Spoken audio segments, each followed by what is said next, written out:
नमस्कार, ABP news देख रहे हैं आप और मैं हूं आपके साथ शीरी। महाराष्ट्र में हनुमान चालीसा की लड़ाई अब कौरव पांडव तक पहुंच गई है।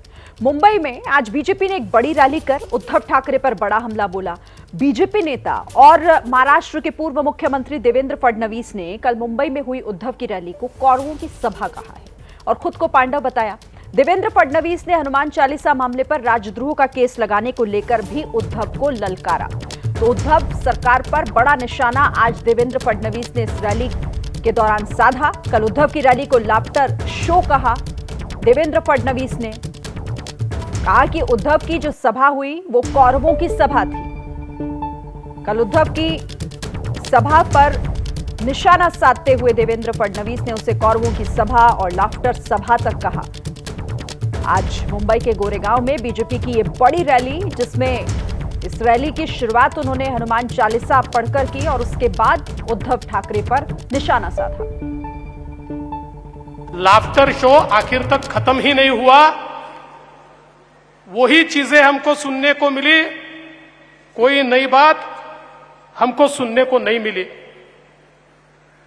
और कल के भाषण में कह रहे थे हमारे एक मित्र, 100 सभाओं की बाप सभा। बोले 100 सभाओं की बाप सभा, सही बात है। 100 किसके साथ होते हैं? कौरवों के साथ। पांडवों के साथ 5 होते हैं। कौरवों की सभा कल हुई, पांडवों की सभा यहां हो रही है। क्या हिंदू हृदय सम्राट शिवसेना प्रमुख बाला साहब ठाकरे ने कभी यह सोचा होगा कि उनके पुत्र के राज में हनुमान चालीसा बोलना राजद्रोह होगा और औरंगजेब के कब्र पर जाकर माथा टेकना ये राज शिष्टाचार होगा? क्या उन्होंने कभी सोचा होगा? तो सुना आपने फडणवीस, देवेंद्र फडणवीस, जो कि उद्धव की सभा पर निशाना साधते हुए उन्होंने उसे कौरवों की सभा तक कह दिया और साथ ही ये भी कहा कि कल जो सभा हुई वो एक लाफ्टर शो था।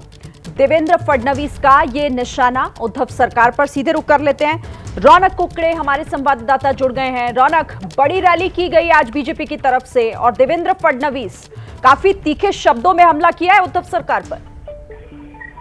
निश्चित तौर पर कल जिस तरह से उद्धव ठाकरे ने बीजेपी और खास तौर से आरएसएस को अपनी रैली के समय निशाने पर लिया था, इन सभी सवालों का जवाब जो है देवेंद्र फडणवीस ने अपनी इस रैली के माध्यम से दिया। और खास तौर से जो निशाने पर थे वो उद्धव ठाकरे थे ही, लेकिन शिवसेना की पिछले 25 सालों से जो बीएमसी में सरकार चल रही है उसमें जिस तरह से भ्रष्टाचार देखने को मिल रहा है, इस भ्रष्टाचार को उखाड़ के फेंकने को लेकर लोगों से अपील की। और मुख्य तौर पर उन्होंने कहा है कि भ्रष्टाचार का अड्डा जो है वो शिवसेना ने बीएमसी को बना रखा है और इसी को लेकर ये रैली में फोकस साफ तौर पर देखने को मिल रहा था। इसके अलावा देवेंद्र फडणवीस को लेकर जो खास तौर से व्यक्तिगत टिप्पणी कल उद्धव ठाकरे की तरफ से की गई थी उस पर भी उन्होंने जवाब दिया है। उनका साफ तौर पर कहना था कि बाबरी मस्जिद विध्वंस का जब आंदोलन चला था उसमें खुद मैं वहां पर उपस्थित था, उस वक्त उद्धव ठाकरे कहां पर थे, ये सवाल जो है उन्होंने उद्धव ठाकरे से पूछा है। तो कुल मिलाकर अगर देखें तो निशाना सीधे उद्धव ठाकरे और शिवसेना पर फडणवीस यहाँ पर लगाते हुए दिख रहे हैं और बीएमसी की भ्रष्टाचार के मुद्दे को आने वाले दिनों में बीजेपी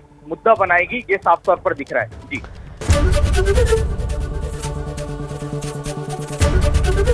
एबीपी न्यूज आपको रखे आगे।